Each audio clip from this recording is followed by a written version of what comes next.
Bienvenue dans le cours numéro 4 de la branche 20, système de lubrification.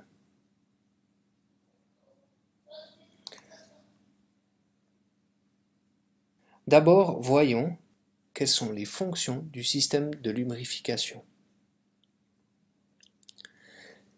Cela sert à réduire la friction entre les divers composants mobiles, à absorber la chaleur pour refroidir le moteur.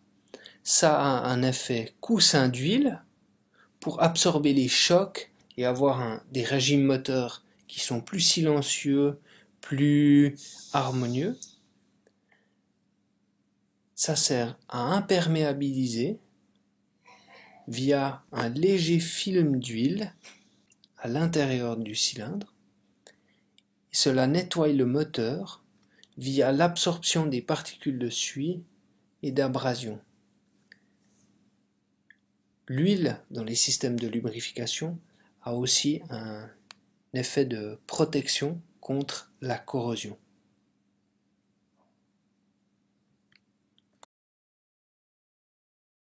Il y a plusieurs types de lubrification. Il y a la lubrification sous pression. De l'huile est projetée en direction de la zone à lubrifier.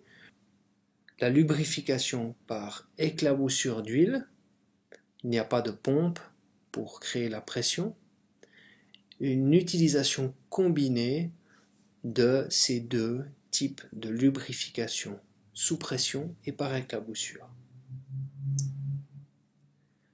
On distingue deux systèmes de lubrification. La lubrification à carter sec, où on a un réservoir d'huile distinct, et la lubrification à carter humide, où l'huile est contenue dans le carter ou dans le bas du moteur.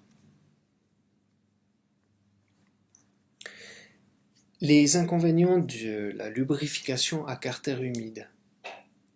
Cela limite la quantité d'huile disponible du fait de la taille du carter utilisé, du fait du positionnement en partie basse du moteur et du type de circuit de distribution. L'huile est plus difficile à refroidir.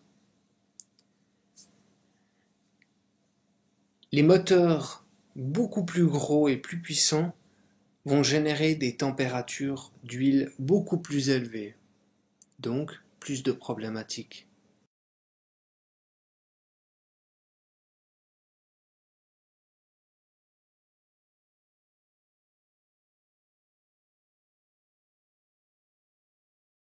Ici, l'on voit le réservoir d'huile dans le bas du moteur.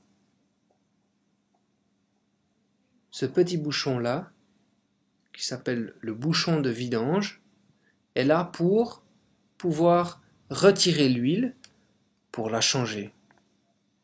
C'est le mécano qui fait ça. Et là, on voit en haut le bouchon et l'orifice de remplissage d'huile.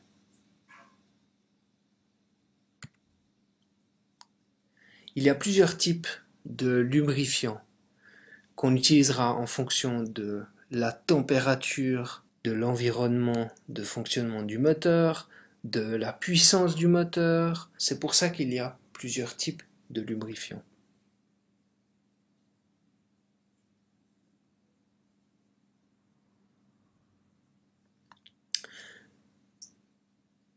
Dans notre cockpit, on aura deux manières ou deux moyens de contrôler le système de lubrification.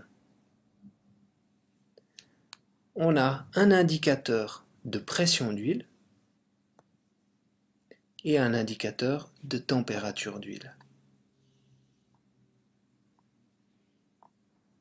Lorsque le moteur tourne, la pression d'huile doit être dans le vert.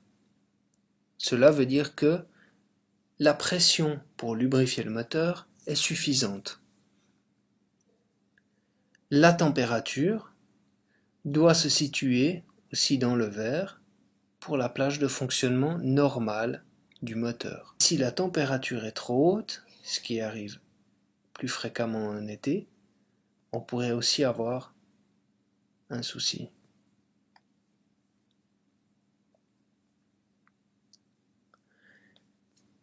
En 1, on voit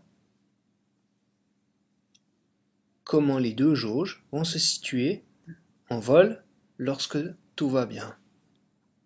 Si par exemple la pompe à huile tombe en panne, en numéro 2, on a la jauge de pression d'huile qui tombe à 0. Au début, la température d'huile va rester similaire. On a un problème et on va se diriger vers un terrain pour atterrir. Ici on reprend, on a la pression d'huile qui a diminué et la température qui dans un premier temps reste stable. En 3, on n'a toujours plus de pression d'huile et là, l'effet se fait ressentir, l'huile augmente en température. C'est là où il faut se diriger très très rapidement vers le sol.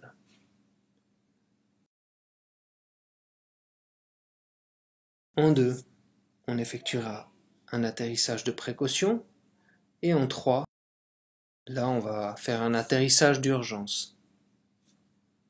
Toujours se référer au manuel de vol pour voir exactement la procédure. Merci pour votre attention.